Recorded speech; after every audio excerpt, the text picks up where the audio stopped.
আমাদের জীবনের সবচেয়ে কঠিন দিন কোনটা জানেন? যেদিন আমরা কোনো কিছুতে ফেল করি অথবা ব্যর্থ হই, সেই দিনটা না, বরং তার পরের দিনগুলো, যখন চারপাশের মানুষ বলাবলি করতে থাকে ও আর পারবে না, ওকে দিয়ে আর হবে না, ওর সময় শেষ।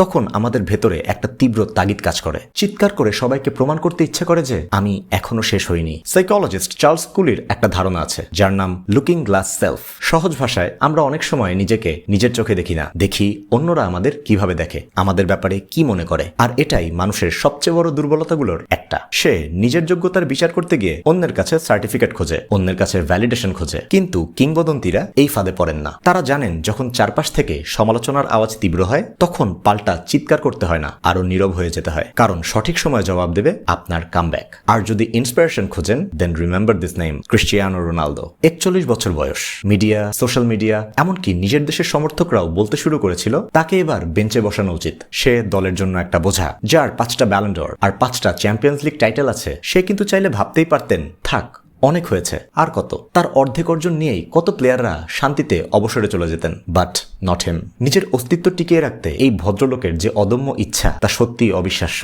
যে পৃথিবীর কোটি কোটি মানুষকে বিশ্বাস করিয়েছে হার্ডওয়ার্ক, ডিসিপ্লিন আর ডিটারমিনেশন থাকলে সব সম্ভব, এবং তার নিজেরও সেটা বারবার প্রমাণ করতে হয়েছে। যখন টিমের মধ্যেও অনাস্থার গুঞ্জন শোনা যায়, সতীর্থদের থেকেও কটূক্তি আসে, তখনও তিনি শত প্রতিকূলতায় নিজেকে মেলে ধরেছেন। কোনো গোলশূন্য ম্যাচের পরেই ভয়ঙ্করভাবে ফিরে এসেছেন। কারণ যারা নিজেদের মূল্য জানে, তারা মানুষের মতামত পরিবর্তনের পেছনে শক্তি খরচ করে না। তারা নিজেদের এমন উচ্চতায় নিয়ে যায় যে একসময় মানুষের মতামত নিজে থেকেই বদলে যায়। জীবনে খারাপ সময় আসবেই। আপনার বয়স, ব্যাকগ্রাউন্ড আর অর্জন নিয়ে কথাও তুলবে কেউ কেউ। উঠতে দেখলেই আপনাকে টেনে হেঁচড়ে মাটিতে নামাতে চাইবে। যখন পুরো পৃথিবী আপনার বিদায় ঘন্টা বাজানোর জন্য প্রস্তুত, তখন ঠান্ডা মাথায় নিজের কাজটা করে যাওয়া একজন সাধারণ মানুষকে কিংবদন্তি বানিয়ে দেয়। কারণ খারাপ সময় যতই দীর্ঘ হোক না কেন, আপনি যদি আপনার স্রষ্টা আর আপনার পরিশ্রমের উপর বিশ্বাস রাখেন, তাহলে একদিন আপনিও নির্লিপ্তভাবে ঘোষণা করবেন, আই এম ব্যাক।